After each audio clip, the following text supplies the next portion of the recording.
प्रियो भाइयों बहनों, जो छोटी से छोटी बातों में ईमानदार है और छोटी से छोटी बातों में बेईमान है, वो बड़ी बातों में भी बेईमान है। प्रभु यीशु के इन शब्दों पर हम अपनी आत्म जांच करें। हो सकता है कि हम अनजाने में किसी गलती में पड़ गए हों, पर उसे स्वीकार करने पर उसका कलंक मिट जाता है। प्रभु यीशु हमारी आदतों के बारे में कहते हैं, यदि कोई छोटी से छोटी बातों में लापरवाह है तो वो बड़ी गलती कर बैठेगा। नबी आमोस लिखते हैं कि इस्राएली लोग गरीबों और जरूरतमंदों का शोषण कर रहे थे। वे अपने लाभ के लिए उन्हें धोखा दे रहे थे और अनैतिक तरीकों से व्यापार कर रहे थे। यह हमें याद दिलाता है कि हमें हमेशा निष्पक्ष और दयालु रहना चाहिए, विशेषकर उन लोगों के प्रति जो कमजोर और जरूरतमंद हैं। आमोस ने यह भी बताया कि लोग धार्मिकता का दिखावा करते थे, परंतु अपने दिल में उनके विचार भिन्न थे। वे धार्मिक उत्सवों और विश्राम दिन के महत्व को नकारते हुए अपने लाभ के लिए उन दिनों का इंतजार करते थे।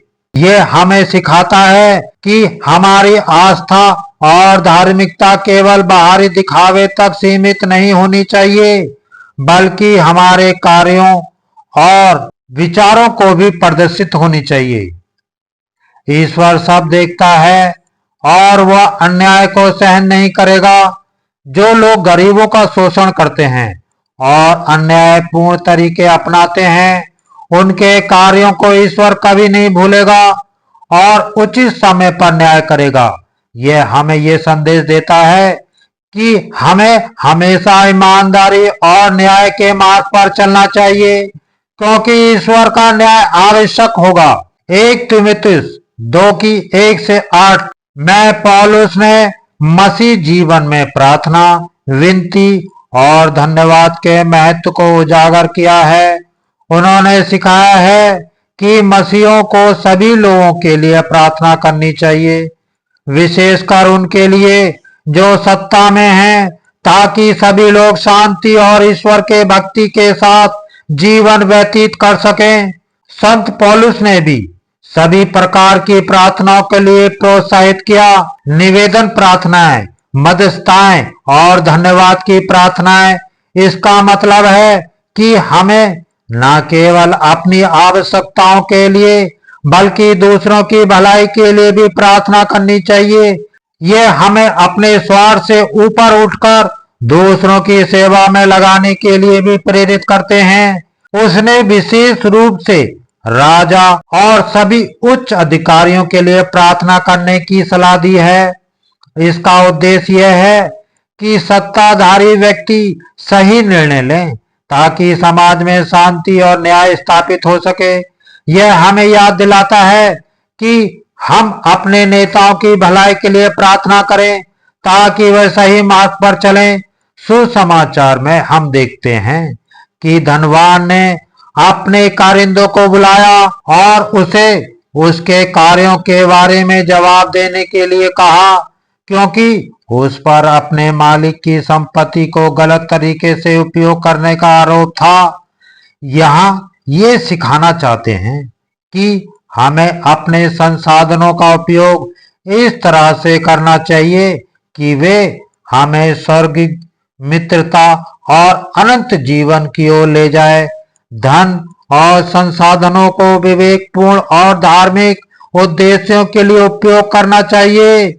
यीशु ने कहा, जो छोटी से छोटी बातों में ईमानदार है, वो बड़ी बातों में भी ईमानदार है, और जो छोटी छोटी बातों में बेईमान है, वो बड़ी बातों में भी बेईमान है।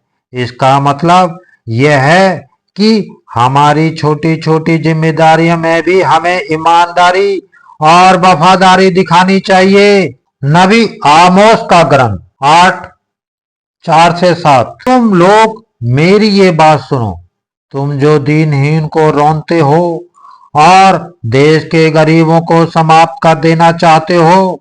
तुम कहते हो, अमावस का पर्व कब बीतेगा, ताकि हम अपना अनाज बेच सकें।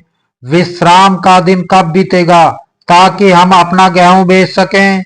हम अनाज की नाप छोटी कर देंगे, रुपए का वजन बढ़ाएंगे और तराजू को खोटा बनाएंगे। हम चांदी के सिक्के से दरिद्र को खरीद लेंगे और जूतों की जोड़ी के दाम पर कंगाल को। हम गेहूं का कचरा तक बेच देंगे। तुम लोगों ने जो कुछ किया मैं वो सब याद रखूंगा। तिमोथी के नाम संत पौलुस का पत्र 2 की 1 से 8 तक।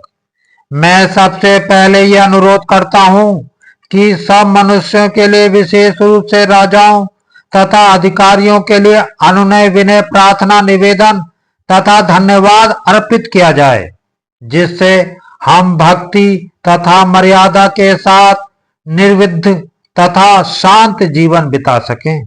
यह उचित भी है और हमारे मुक्तिदाता ईश्वर को प्रिय भी है, क्योंकि वो चाहता है कि सभी मनुष्य मुक्ति प्राप्त करें और सत्य जान जाएं, क्योंकि केवल एक ही ईश्वर है और ईश्वर तथा मनुष्यों के केवल एक ही मध्यस्थ है, अर्थात यीशु मसीह, जो स्वयं मनुष्य हैं और जिन्होंने सबों के उद्धार के लिए अपने को अर्पित किया है। उन्होंने उपयुक्त समय पर इसके संबंध में अपना साक्ष्य दिया है। मैं सच कहता हूँ, झूठ नहीं बोलता। मैं इसी का प्रचारक तथा प्रेरित गैर यहूदियों के लिए विश्वास तथा सत्य का उपदेशक नियुक्त हुआ हूँ। मैं चाहता हूँ कि सब जगह पुरुष बैर तथा विवाद छोड़कर उदार पूर्वक हाथ ऊपर उठाकर प्रार्थना करें। आमीन।